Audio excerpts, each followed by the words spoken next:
Welcome into the Oklahoman's video studio. I'm Dave Moyes. On this December 1st, as we look at the politics scene, both the national and state level, joining us via Skype from Washington, D.C. is Chris Casteel. And sir, how are you doing today? I'm doing great, Dave. How are you? Doing well, thank you. Governor Mary Fallin from the state of Oklahoma has been in the headlines lately.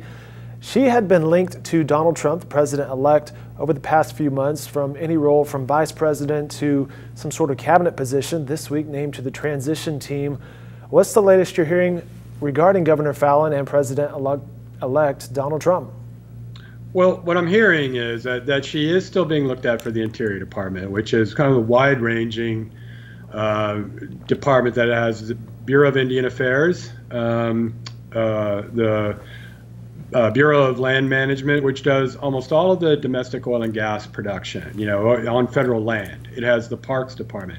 It's the department that, if Fallin were to be chosen for a cabinet post, the one that's most, the most natural fit. It does kind of make sense because of her experience with tribes and with the oil and gas industry. Oil and gas industry, exactly. We had, lots of speculation about the Energy Department. As you and I have talked about, the Energy Department is not really about domestic oil and gas production. More nuclear versus oil and gas. Yeah, what I've told people is, like, if you've seen the Netflix show Stranger Things, it's more Stranger Things than it is domestic oil and gas. That kind of research lab. So anyway, the transition team is an honorary. It's not a job with responsibilities or pay or something. It's an honorary, position. Like being somebody's vice chairman of their campaign or something. It's not a job. So why they put her there this week, I have no idea. I mean, they added a couple of other women too, a couple of female congresswomen, Kathy McMorris Rogers of Washington and Marsha Blackburn of Tennessee. I don't know what they're going to do with Mary Fallin. I don't know if they're impressed enough with her. We just don't know to give her a cabinet job. It's a big job. And, she'd have to talk about a lot of things in confirmation. She'd have to be confirmed to the job by the United States Senate. And there are Democrats that are going to want to talk a lot about earthquakes. So is she up to doing that? I don't know. And, I think it would be hard not to offer her something, though. They're making these offers to people like Nikki Haley, the governor of South Carolina, as the UN ambassador, and she was not loyal to Trump at all. I'm not sure she ever even said, I support Trump. He's meeting with Mitt Romney for Secretary of State, who is very anti-Trump. So, and Mary Fallin was the exact opposite. At the convention in Cleveland, she worked hard every single day for him. Went, campaigning for him in Colorado in the week. Anyway, I think they're going to have to come up with something. It would seem like they're going to have to come up with something to offer. And they're being totally closed-mouthed about, she lights the Christmas tree on, whatever night it was, Tuesday, and then, mysteriously disappears after that and can't comment on this whole transition team thing. And, Attorney General Scott Pruitt has been the exact same way. I mean, they were willing to confirm that he was going to meet with Trump. Then it's silence. After that, they won't respond to your emails.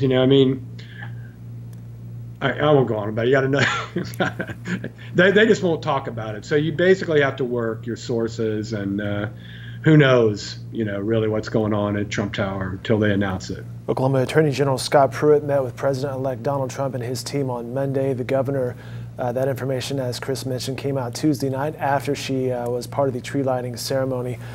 Earlier this week, we had U.S. Senator Jim Inhofe. He was in chatting with our Ben Felder. We also had Oklahoma Ag Secretary Jim Reese and Labor Commissioner Melissa Houston. Those three spoke with us about what they look forward to or anticipated from President-elect Donald Trump's office from the regulation side of things and looking at perhaps less regulation. I suppose everybody has a different perspective, yet doesn't really know what to expect. I think that you can expect less regulation. I think that you can take, you can be confident in that. And I think that they will, they will try to roll back some of the regulations that the Obama administration has put in place on, in the environment and banking and in all kinds of areas. It's tricky. It's easier to promise doing those things than it is to actually do them. But I think they're There's absolutely no question that some of these regulations of the last few months are gone, and how they approach the Dodd-Frank banking regulation,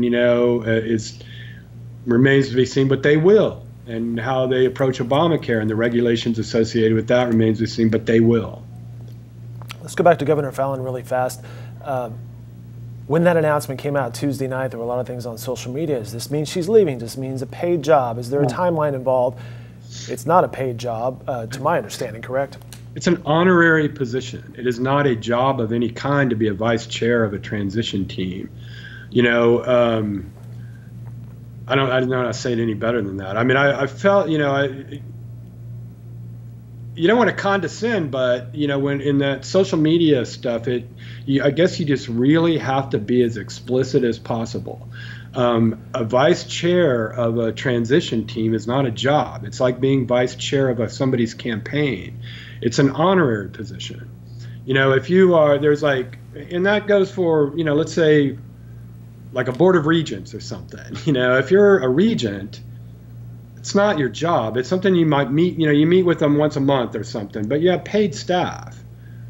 She is the governor of Oklahoma. She can't take a job. I don't think she could take any kind of job that pays while she's governor of Oklahoma. So if this in any way clears up anybody's misunderstanding about being the vice chair of a transition team, I believe there is a timeline on this as well. It's the end of I believe this position ends in January, December at some point. It's not like it's a long, as you might expect a transition to be. It's a finite period of time. And they may never call her. Again, I have to stress the word, and if I was typing it, I would put it in all caps, honorary. Back to Ag Secretary Jim Reese. He was part of Donald Trump's. I forget what the whole title is, but that's it's a step above being on their agriculture advisory team or something. I mean, it's not like Mary Fallin's going to be in on making a decision on who's going to be the Secretary of State. It's an honorary advisory position. I mean, and if it winds up that she doesn't get anything, we might look back on this and say it was a way of saying, hey, we like Mary Fallin. We put her on as a vice chair of our transition team. To wrap up this conversation, when we had Ag Secretary Jim Reese in earlier this week, he was part of Donald Trump's team back in October, and I forget the whole title of that team. Who's that? This was Ag Secretary Jim Reese on the state at the state level. He was part of a transition team, if you will, or advisory team for President-elect Donald Trump back in October. That advisory if it was before the election. I think it was an advisory team. His point, though, was that it was nothing more. He was involved in a conference call, and he got to say, hey, from our perspective, we'd like more rural internet access because we think that could help us out from a technology standpoint. His thought was, hey, it's maybe not anything more or less than that, but at least I was able to provide a voice. I'd say you could probably apply that description that you just made about him to being a vice chair of a transition team. All right. Senator James Lankford released his, the Federal Fumbles came out. I believe it's his second one. And you got to like the ESPN font that is used on this document. I'm looking at the PDF right now, which you can also find on newsok.com. You want to tee this up as to what this is, Chris?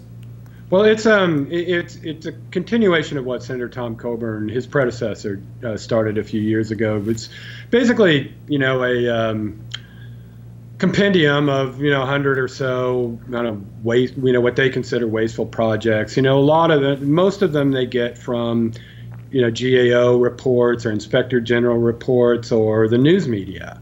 This weird project, this weird research, and then they throw it all out there and say these are this year's example of waste and inefficiency. I think these things have kind of run their course. I've been covering them since Coburn did them, and and I think they get more and more like misleading and distorting too. And as I pointed out, I went to Lankford's press conference and asked him at the press conference on Capitol Hill the other day, made it part of my story as well, that one of Coburn's last waste books, at the very top of his list as most wasteful in federal government, was Congress. And, you know, I really think that that's because of Congress's role, that probably should be the jumping off point for every single one of these things, because it's up to Congress, you know, to decide how money is spent. But again, too, about Congress was here almost never this year. And when they were here, they did almost nothing. And, you know, they are already talking, and this is going to happen in the next couple of days. They're going to push this year's budget, which they could not get done, into next year. So when we talk about waste and inefficiency, how do you leave out Congress? How do you leave out yourself? You know, I mean, some of these research projects, they're easy to distort and easy to ridicule. You know, I mean, you're talking about the agriculture rule, the tofu. They take one little thing about it and make the headline about it, but you know, there's really policy discussion beneath this stuff, and it's all very cute and clever and everything. But you know, some of these things are like, you know, like the research project is $100,000 and $10,000. Well, $100,000, by my estimate, is less than half of what Lankford's office and probably every Senate office spends every year to promote itself.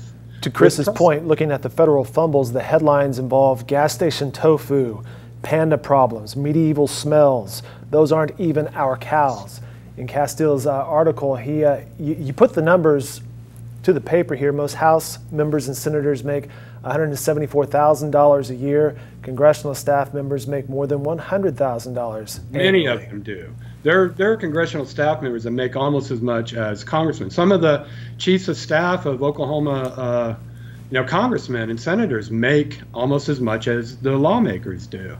Well, what did they do this year? You know, what did all this staff do? What did all these committees do? And you know, as I was trying to say about press secretaries, you know, if you've got a press secretary and a communications director, and these days a social media person, you know, and staff and benefit, you know, all the stuff that we do are, you know, single-handedly, you know, write stories and anyway, I think you're talking probably easily $200,000 and more in salaries and benefits just for people to promote you, you know, which is what press secretaries do on the Hill. They promote their member. You can read Chris Casteel's coverage of James Lankford's Federal Fumbles report online at newsok.com. And at the end of that article, you asked the senator, hey, could we find examples of waste in your office? And he said, yes, I'm sure we can. Well, and Lankford is among the lawmakers, and this has become kind of a trend in the Oklahoma delegation, I'm sure, and others, that they don't have their top aide, their chief of staff, here in D.C. I think there's 3 or 4 of the 7 Oklahoma members that have them fly back and forth from D.C., from Oklahoma City to D.C. when they're in session. And while they're here, they, at taxpayers' expense, stay in hotels and eat meals. You know, they write off their meals and their hotel expenses and their flight expenses back and forth. So it's thousands of dollars a year that Lankford and other people's chiefs of staff spend because they won't live here. So that becomes the taxpayers' burden. And so what they say is, well, we still come in under our annual office allowance, which is kind of it's sort of a joke because they set these allowances so high that everybody comes in under them. But the other response to that is, well, you'd come in even further under it if your chief of staff, you know, didn't spend thousands of dollars in taxpayer dollars flying back and forth and staying in hotels. Again, more coverage on James Lankford's Federal Fumbles report can be found on newsok.com. You can read the PDF. You can read Chris Casteel's coverage of it. One last thing, sir. Last week, the Presidential Medal of Freedom was awarded. President Obama passed that out to 21 people, including, as you wrote about, Eloise Cobell. And remind us about that story there. Yeah, and thanks, Dave. Yeah, you know, I did. I covered that Medal of Freedom ceremony, which got a lot of attention because of the wattage, you know, the big name wattage that was there. Michael Jordan, Bruce Springsteen, Kareem, Tom Hanks, many other celebrities. And among these people honored was Eloise Cobell, who in 1996 was one of the lead plaintiffs in a lawsuit filed by individual Indians, not tribes, individual Indians. She was a Blackfeet. There were, you know, some there's an Oklahoma woman involved from a Fort Sill tribe, but it. And that was Mildred Cleghorn was the member of the Fort Sill Apache tribe. Fort Sill, right. And there are hundreds of thousands of individual Indians represented by this suit. And it was over the federal government's mismanagement of their trust accounts. The federal government insists that if you have a piece of land, if you're an Indian with a piece of land and you can rent it out for oil drilling or rent it to a cattleman or a rancher for his cattle to graze on, then all the proceeds from that rent need to go into your trust account, and we'll manage it for you. Well, they mismanaged it, for over a century. And that suit took 18 years, I believe, to settle. And by the time, and I covered it, I should say I covered the initial press conference in 1996, and I covered the settlement in, 18, whatever it was. I think it was 2010. It was finally settled, and it's still kind of going on today. There are all kinds of aspects of it.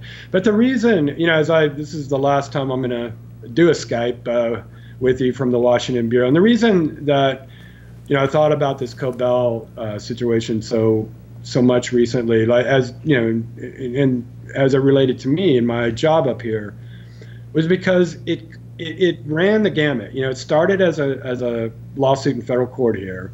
They had hearings on the Hill about it, went all the way to the Supreme Court, and then you had the executive branch, even a White House ceremony, 2 weeks ago to give Cobell, the president, who passed away, I should have said, in 2000, to give her the Presidential Medal of Freedom. And that is what has been so great about being in the Washington Bureau all these years, almost 27 years. I came here in February of 1990, is that I've been able to cover things at all of these different levels, at the judicial level, the legislative branch, and the White House. I've had that kind of freedom that a lot of reporters, don't have here. They might have a narrow beat. They might just cover the Supreme Court. Well, I've been able to cover the Supreme Court one day and the House or Senate the next, and then go to these White House ceremonies as well. And it's just been really gratifying and rewarding. And thank you for letting me do that spiel. You can read Chris Casteel's story about the Presidential Medal of Honor and Eloise Cobell. It's online at newsok.com and came out this past weekend. You've been in Washington, D.C. since 1990. How long have you been with the Oklahoman? Since I started part-time in 1982 when I was still at OU, and went full-time in 1984. And been out at Washington, D.C. As part of our bureau there since 1990. What's been your favorite topic to cover over the years? Guys, that's just... I know you're a big fan of covering the veterans and giving them their due and their spotlight.